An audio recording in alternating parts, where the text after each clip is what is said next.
you doing? You guys doing okay? Thank you guys again for what you do. Thank Damien for sharing the why. That was encouraging. Thank my computer for coming on. It's always good when that happens. You guys doing all right? Yes. Let's say a word of prayer before we continue on with the service. Amen. Heavenly Father, God, thank you so much for who you are.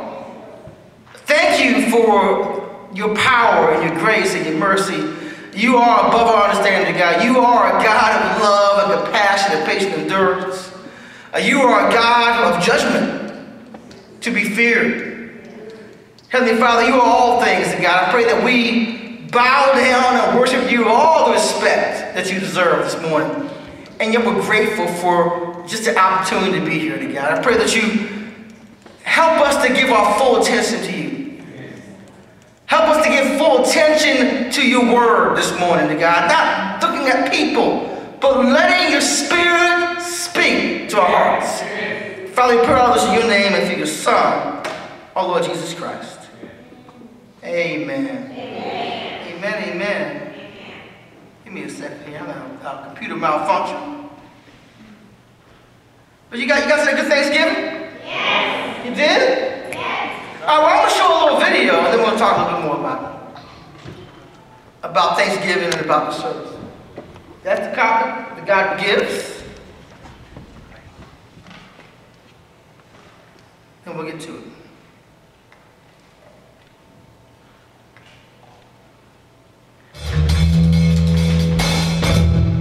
Comedian Mike Jr. here. I'm excited to talk about food and holidays. Here's something I might not notice.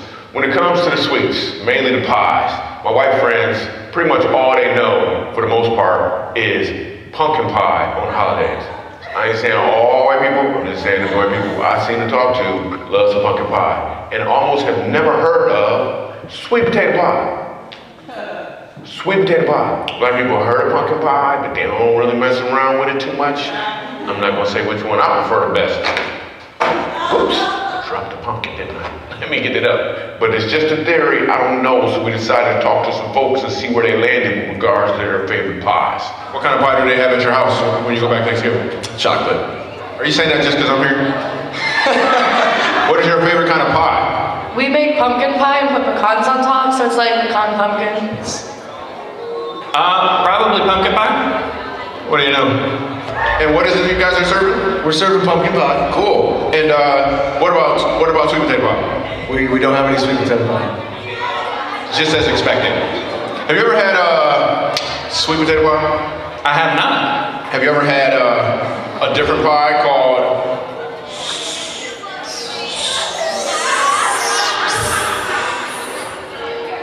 But I saw it at Walmart the other day for the first time. I was asking people what it was. Watch this. Watch the other half of the theory. Watch what happened. What are you looking forward to in Thanksgiving? Sweet potato pie. Boom! Right out the box. Right out the box. Favorite pie. Pecan?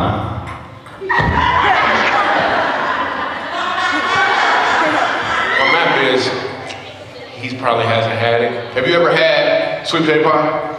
No, actually, no, I haven't. I told you. Did I tell you? I told you. Have you ever had pumpkin pie? No, it's gross. You can't say no and it's gross. Your last girlfriend, what was her name? Latera? Latera. She had sweet potato pie before. I grew up on sweet potato pie. I usually go to functions and I'll see a pie, and it's usually pumpkin, and I get sad. Yo, so here's what we really learned. Yeah, some people like pumpkin pie, some people like sweet potato pie. They taste different, but they're very, very similar. Just like us, we might look different, but the similarities are ridiculous. And if you would just take the time out to find out what someone else likes, as opposed to just judging it, you might actually find out that life becomes a little sweeter. I'm about to go have one of these pies. I'm not going to tell you which one.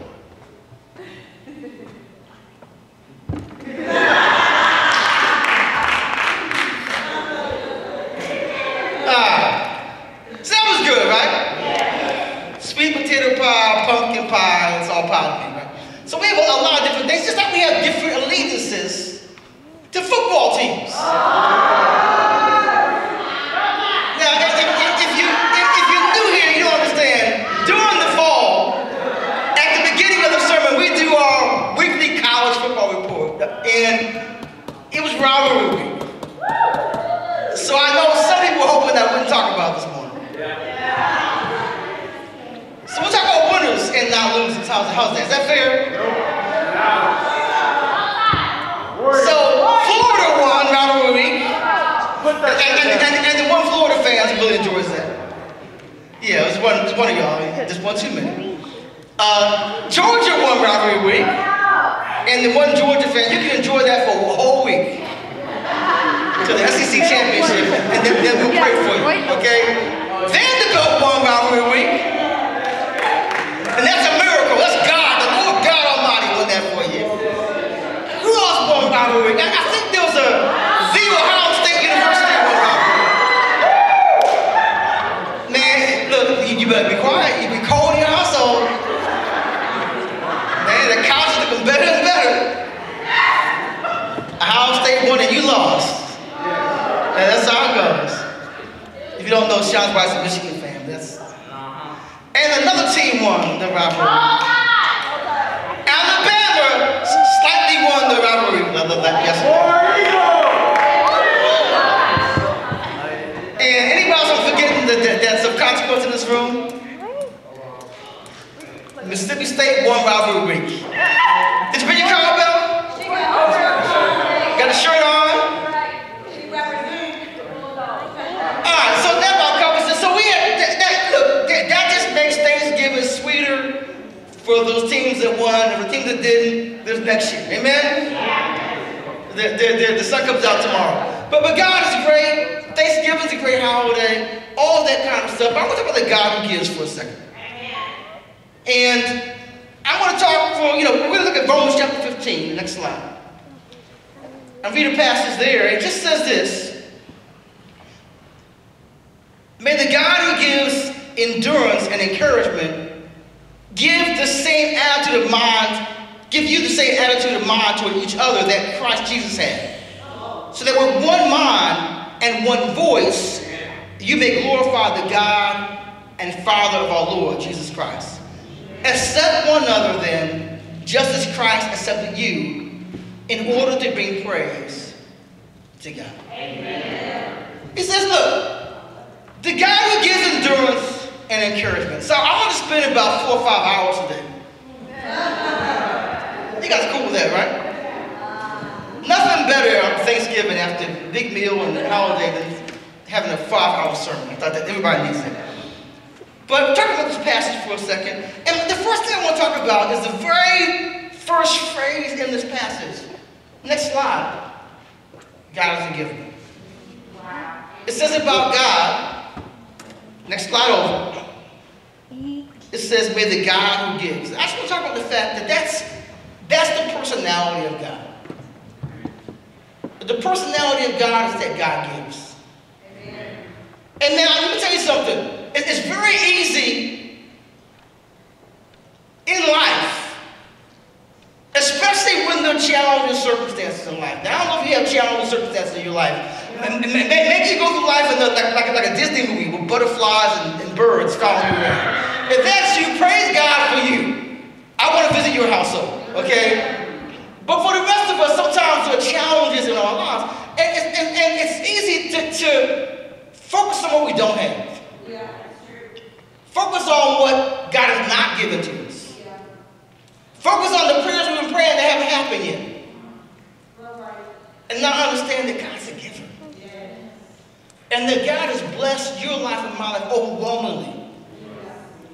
With His grace and His compassion. Even when we don't care about Him, He's given to us. Yeah.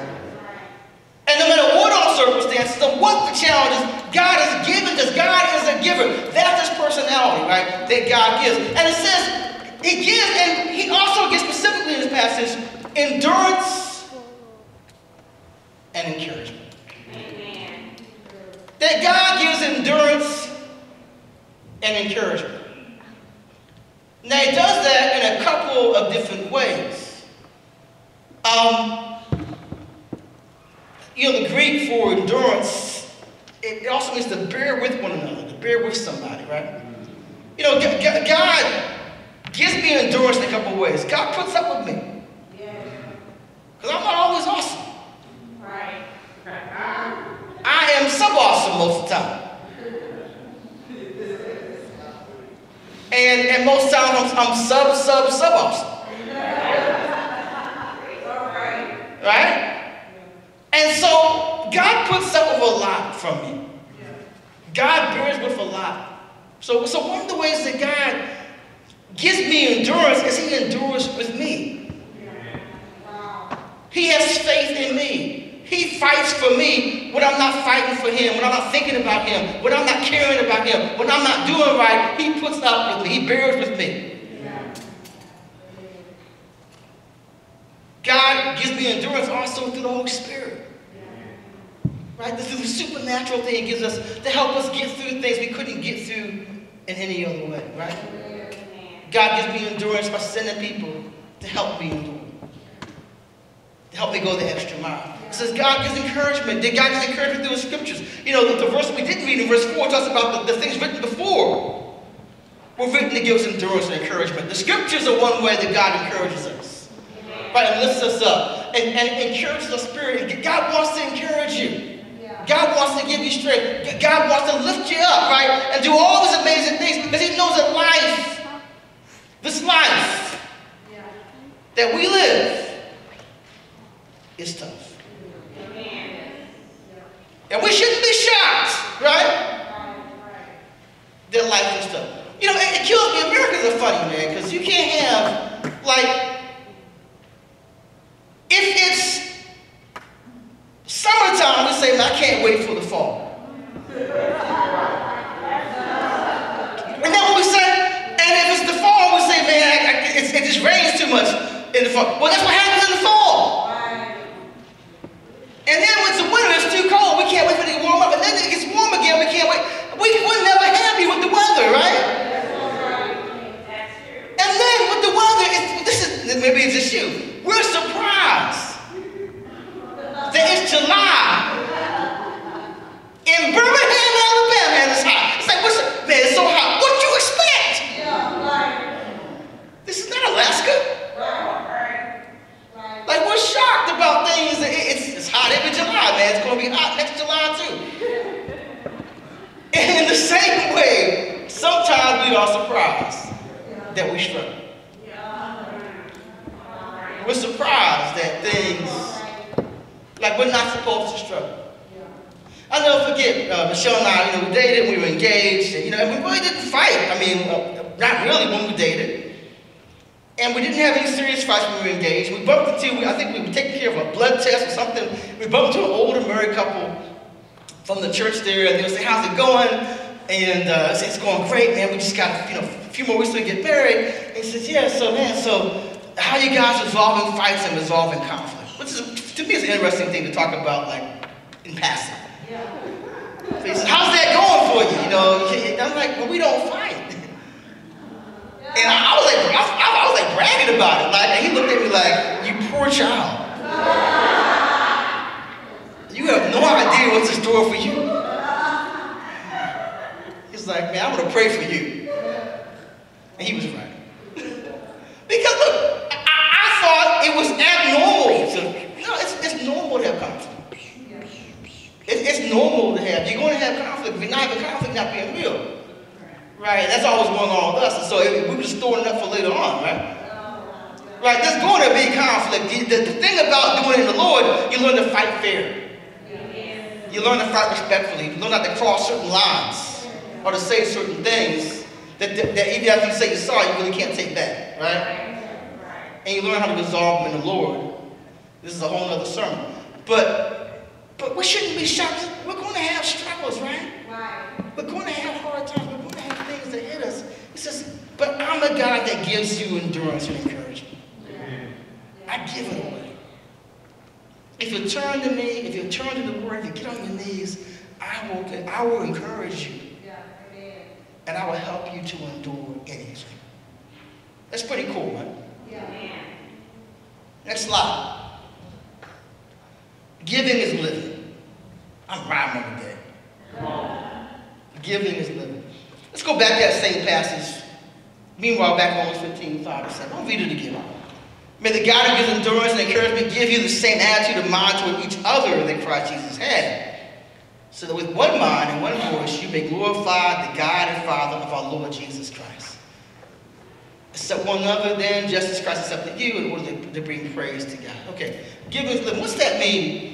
That it's great to get things from God, but we get those things to give them away. Anybody ever been hungry before? Like really, really hungry. I mean like hungry. Hungry. I'm like, you're really hungry, right? Do you act different when you're hungry? Anybody raise your hand if you act different when you're hungry? Keep your hands up. I'm gonna come on down. Anybody want to share what's different when you're hungry? Anybody want to share? What's different? I get really mad really quickly.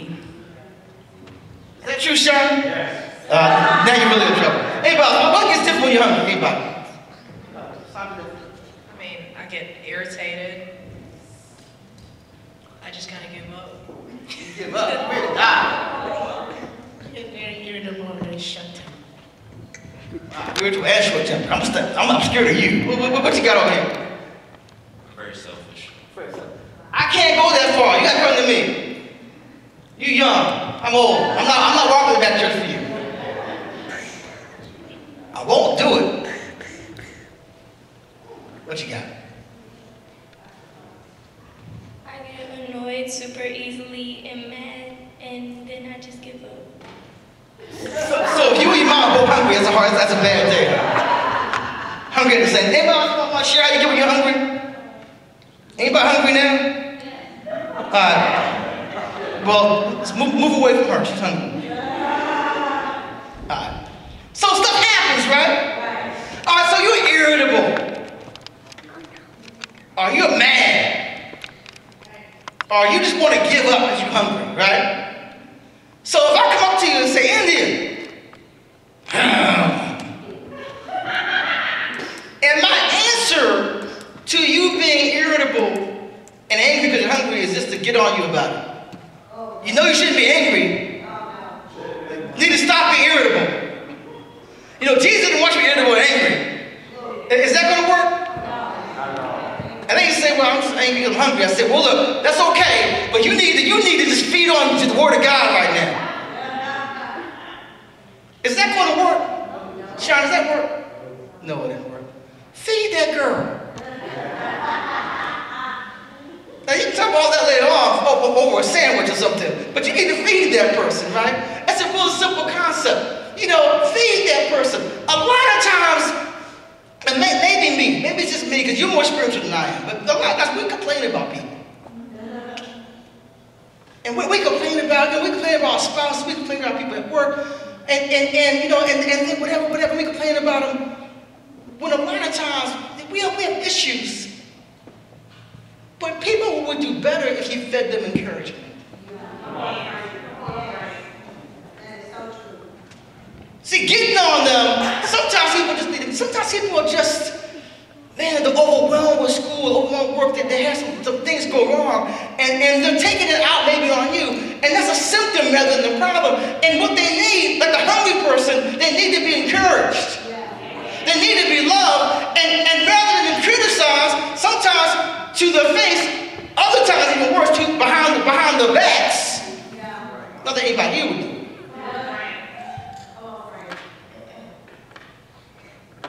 We need to encourage them. We need to feed them some love and some encouragement. We need to give to them. We need to give away endurance the way Christ gives us endurance. How does he do it? He puts up with us. If you want to love somebody, I know in Hollywood love is this romantic thing, and it can be that, it's part of it, but you got to put up with people. A big part of love is putting up with people. You know, we're going to make 30 years of marriage in May, and Michelle needs to win like awards, and it needs like an Academy Award for Michelle, 30 years to walk up there and say, and the winner for putting up with craziness. Lachelle Davis. Yes. Runner-up. Kim Burrow. Where's Brian? Anyway. But you gotta put up with stuff. With people. And that's one of the ways you give them the ability to endure is by it being okay for them to struggle. And that your love isn't conditioned on them acting right and not struggling or not stumbling. Or when they start acting better, I'll treat them better. When they get their stuff together, I'm just so irritated with them. Why? Because they're struggling. Wow, that helps me irritate with someone that's struggling. Because I know nobody wants that when you're struggling. Yeah, because the thing that helps me when I'm struggling is irritation, right? Helps me to do so much better, right? No, that's not how that works. If we're going to give away endurance, we got to be willing to bear with one another. If we're going to give away endurance, sometimes like God, we got to be that shoulder to lean on. And we have to endure with somebody and work with them. We got to be willing to pray with them, love them, whatever. And yes, that means also to open the scriptures with somebody. Because the scriptures give us encouragement and endurance. So helping someone endure, it just isn't being there, but it's also being there, loving them, and open the word of God. Why? Because the supernatural power to endure and be encouraged comes back to God and not to us. I've never seen anybody fix anybody. I've never seen anybody change anybody's attitude. I've never seen anybody change anybody's heart. That's the God business. That's the business that God is in. That makes sense to you? And so, but we got to be willing to give away what we've been given. You know, you could be. I heard it said when I was becoming a parent. You know, hey man, you just got to be a great example for your kids. Do you know that being a great example? First off, you need to be a great example for your kids, right? I am not going against that. But you know, being a great example for your kids is not necessarily like that. That's not necessarily going to help your kids turn out. Because like you could be a great example of cleaning the house, and the kids would be like, "Man, you're great at it. You should clean the house all the time. Can you show me again how to clean the room? Because I haven't gotten it yet. It's only been 18 years." You could be a great example of, I don't know, of serving. And they're like, "Man, Mom, you're great at serving. Can you serve me some more? I just can't get enough of your serving. I just need to see it again how you serve." Some of the most selfish kids in the world come from serving households. You can be a great example of being loving and the kids, man, and being forgiveness, and the kids can be, "Oh man, forgive me some more." And they can be the most critical, the most selfish, the most whatever, because it's not just enough. Sometimes we've got to, there's got to be a heart in the child to want to imitate what they're seeing. And to a certain extent, there's got to be some accountability from the parent to imitate what they're seeing. What's that got to do with us? Everything. I love that God's forgiven. But I don't love being forgiven. I love that God puts up with my junk. I don't want to put up with yours. I love that God has second chances. But you go on my last nerve. I love, and you can insert it, I love that God serves. How's your serving going? I love that Jesus laid down his life for me. Do it again, Lord. I want to see that again. Who are you laying down your life for? I love that God puts me first. How's it going putting him first? He's the God that gives. Amen to that. But it's an example that he sets for me and for you to follow in his steps.